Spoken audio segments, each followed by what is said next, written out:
This video is brought to you by the 2018 Smoke Signals Indigenous Cannabis Cup, happening May 18th to 21st in Tyendinaga, Mohawk Territory.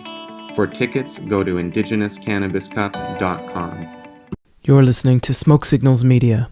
Find us online at smokesignals.media.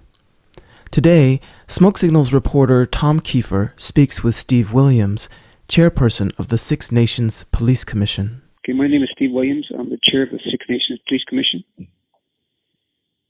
Okay, so I was wondering if you could explain to me the specific question is, could you explain to me what the Police Commission does and how it relates to the Six Nations Police Department? Okay. Six Nations is a unique police service. We have a standalone agreement. So the commission is our whole process is to have a safety and healthy environment of all our residents at Six Nations. Professional community policing services. It's basically to provide independent governance for Six Nations Police. So the political people aren't involved. It's an independent board. And how do people become members of that board? When the term is up, we advertise. And people come in and have interviews and are chosen, basically. And who chooses them? Usually it's the Six Nations Police Commission members. They'll have a ad hoc committee to pick them from the community. So the committee is self-perpetuating and that it picks Yes. its own board members? Yes, and then we have to go to the Six Nations Council for approval of the board members once a year. And does the Six Nations Band Council have a rep on your body? Yes. Does the Confederacy have a rep or any participation? No, we've advertised, asked them a number of times. They've never sent somebody forward. Okay, so in terms of does the Six Nations Police have a policing agreement with the Six Nations Band Council? We have a standalone agreement with the federal and provincial government that the Six Nations Council has to sign on our behalf to receive the funding. Okay, and that's okay. It was laid out in the agreement. Okay, is that agreement public or is that private? It's basically the agreement is private because it's between the federal government, provincial government, and Six Nations. Okay, so in terms of the question of, so does the Six Nations Police Department enforce federal statutes and provincial, or only federal, federal issues of federal jurisdiction? Basically, They're supposed to. We are federally and provincially funded, so it's a gray area. We do have obviously the traffic regulation from Ontario that we look after, drunk driving, those kind of things. So we kind of do both at a certain point, whatever the community is asking us to do. And what is your position in regards to tobacco laws that the federal or provincial governments pass? Are those enforced, or are those laws enforced on the reserve by the police? The Nations Police? Which laws are you talking about? Anything to do with contraband tobacco, so Bill C-10 or any. Do you participate and work with agencies carrying out policing vis-a-vis issues of taxation or quote-unquote contraband tobacco? Well, first of all, Six Nations, all First Nations in Ontario are unique because we don't have Ontario. There's no province of Ontario doesn't have authority over any of the federal lands where the First Nations are. So, secondly, it's up to the community what they want us to police. And right now, because you call it contraband, we don't. That's just the government's position to say, everything's illegal. Well, that's not true. For us, it's our own sovereign right to do what we want to do. If we want to make any kind of business, that's our business. It's got no outside government should be telling us what to do, because we have an agreement with the Queen, with the King, when we first got here, and it says no, neither one will bother each other. We don't bother the government, and they don't bother us. We do what we want to do. So if they want to get in those kind of arguments, that's fine. But right now, if you're talking about, we don't feel that we have any counterfeit or counterban tobacco on the reserve. If people want to make cigarettes or distribute cigarettes, as long as they're selling it to their own people, then there should be no issue. And so how does that, what was the process by which that determination was made? Is that something that the commission decided, or the police chief decided, or the community decided? Basically, it's basically what the community's decisions have been.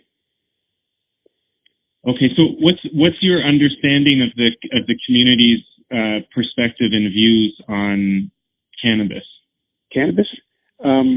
Right now, the community's position is it's illegal until July. July, we'll have to figure out what we're going to do, because the community out here has been saying they want zero drugs in our community. So I don't know, until it comes out, the regulations, everything in July, we'll have to come back to the community and see what their position is going to be. But right now, the position of the Six Nations Council and the Police Commission and the Police Service, I don't know what the Confederacy, because they've never come to a position. But our position has always been zero drugs. Are you aware of the survey that the Six Nations Band Council did on the question of cannabis, and the survey in December of 2017 that Greenhouse for Six did in the community? No, I'm not aware of it. Okay, because in that one, a majority answered the Band Council survey saying that they supported Six Nations becoming involved in medicinal cannabis. Okay. In the Greenhouse survey, that was 731 respondents, 626 of whom answered with providing their status number so they could be ID'd as that was them. And it was 96.5% said that they felt that Six Nations had a sovereign right to determine its own path on cannabis. And upwards of, it was 92% or something saying that they supported medicinal dispensaries on the reserve, and high 80s supporting recreational dispensaries. And there was also a lot of evidence there about how people used cannabis for a wide range of medicinal issues. Okay. So that was that at least was that there was a greater turnout in that survey than there's been in any elected governance. That's not true. That's not true. In terms of the number of votes received for any chief is more than 731? Yes. Okay. I was chief years ago, so I know exactly what they are. Okay.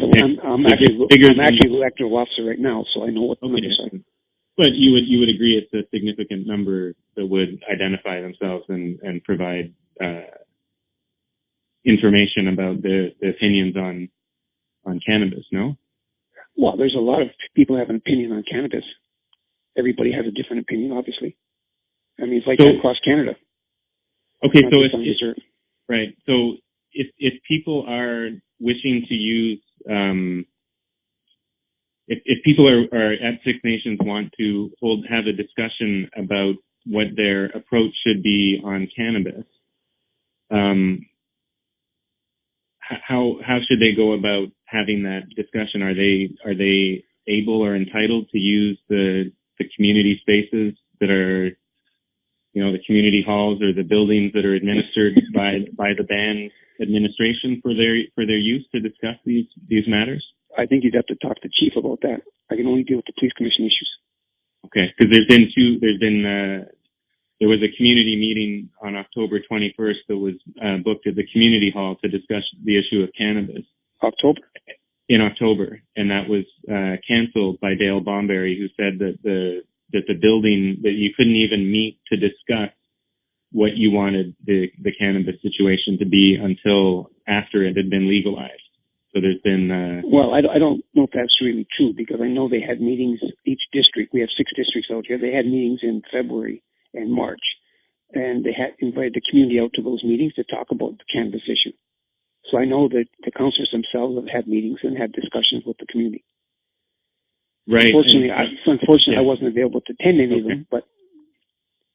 Okay, I am aware that after those meetings, I believe it was Audrey Hill booked the Six Nations Tourism Building for another meeting on talking about seniors and medicinal uses of cannabis, and that was, again, it was booked, and then the booking was rescinded on the basis that that Six Nations buildings couldn't be used to discuss cannabis-related topics.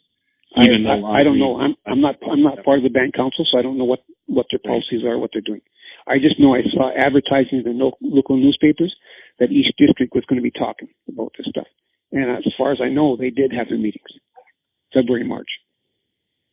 Okay, I get that. But if community members at Six Nations are concerned around the issue of the arrests that are happening on cannabis issues, or that they want the police position to say perhaps change from where it currently is to one that is more similar to the issue of tobacco, in terms of seeing cannabis as a plant that is compatible with indigenous forms of medicine, and that it can be used in overcoming the opioid crisis, or that it can provide a viable economy. And right now there's over 40 dispensaries in Tyendinaga, and it's been a huge boost for the local economy, a drop in crime rates, a drop in domestic abuse, all kinds of, the economics have been very positive so far, it would appear, in Tyendinaga. So if people in Six Nations want to change the mind of the Six Nations police department, what are the instruments, or what are the vehicles for doing that? Right now, they would have to. I guess again, it'd be up to the band council if we're going to have meetings on this issue when it comes legal in July. But I don't know if they're having meetings before then to be able to say this is what the community is asking for. I've not, like I said, I've not received that survey that you say you have, but 700 people, and we have 26,000 people out here. We have 12,000 on the reserve, so that seems like a very low number to me. But again, it's still early, so I think we're probably going to have more discussions. Okay, and are there meetings in which the police commission receives input from the community at any point? At this point, we haven't had any public meetings for that. Every time we have a public meeting, nobody shows up. Okay. So, they're interested there. When I said once it comes in July, that's probably when we're going to get all these people screaming at us. Like, what are you doing about this? Right now, a few weeks ago, the community said they want zero tolerance on drugs. If they when did the community say that? About 3 or 4 weeks ago.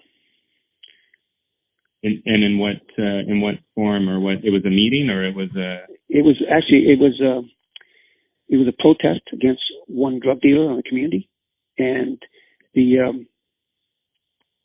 went to band council. They had open meetings with the community that was concerned, and it took 2 weeks to arrest the gentleman, to track him down and arrest him.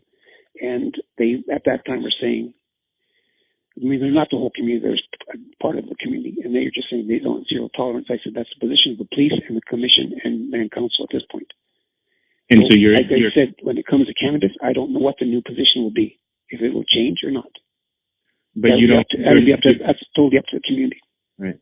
But you're not drawing a distinction between Brett Elliott and the other and the cannabis dispensaries like Green Health or Mohawk Medicine or King Leaf, which have been raided. You're sort of saying that's the same. They're in the same category. That's not up to the commission to tell the police who to raid or not to raid. That's the police's decision to do that. So for us, our position is zero tolerance on drugs. I don't know what's going to happen, like I said, in July.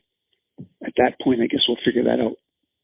But when you say drugs, you don't distinguish between, say, crack or cocaine or whatever. I don't distinguish it between any of it. I just call drugs drugs. And you consider cannabis a drug? At this point, yes. It still is a drug.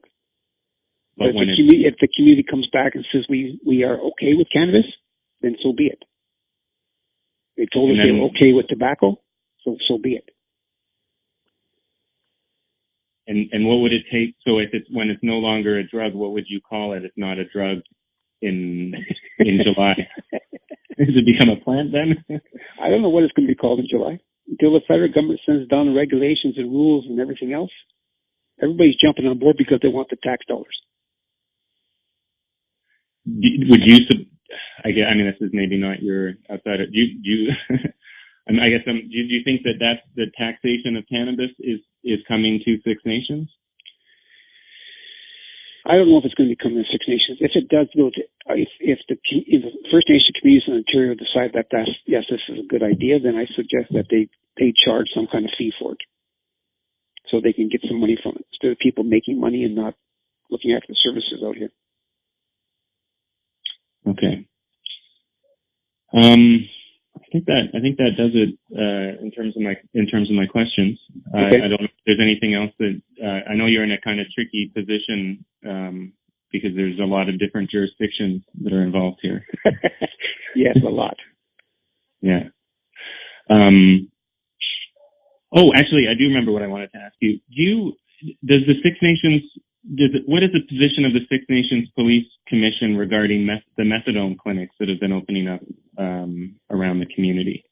Again, that's a totally basically the Six Nations Council themselves have to decide what they want to do, if they support it or not. We haven't done any. I don't think the police have done anything to it because we don't know the position of the Six Nations Council. It was my understanding that the community was polled by the council, and that the results were that they didn't want methadone on the territory, and subsequently that the council removed the methadone clinic from the council-owned property that it was renting. Okay. And that's why it's moved to its new location. Okay. Does the police commission consider methadone to be a drug? Well, out here, everybody owns their own property. It's very tough for us to say, you can't do that on your property until somebody comes out and says, this is illegal. We feel it's illegal. I don't know if it's illegal in Canada to have a methadone clinic. It's completely unregulated on reserve is the issue, I think. Okay. Well, then until they come up with regulations, I guess I don't know what they're going to do. Again, I haven't talked to the chief and council what their position is on it. I know they want it off their own properties, but I don't know what they've said. If anybody else opens one up. Okay, but it's okay to have a methadone clinic and to do a synthetic opioid, but it's not okay to do a medical cannabis dispensary because that's akin to other forms of drugs. You keep asking me for a political statement, which I can't give you. Yeah. I'm sorry. That's up to the chief and council. It's got nothing to do with me. Okay. At this point. All right, Steve. Well, I'll leave it there. I thank you very much for your time and your patience with me. Okay. Thank you very much. Thank you. Bye. That was Steve Williams, chairperson of the Six Nations Police Commission. Smoke Signals Media interviewed him on Monday, April 9th, 2018.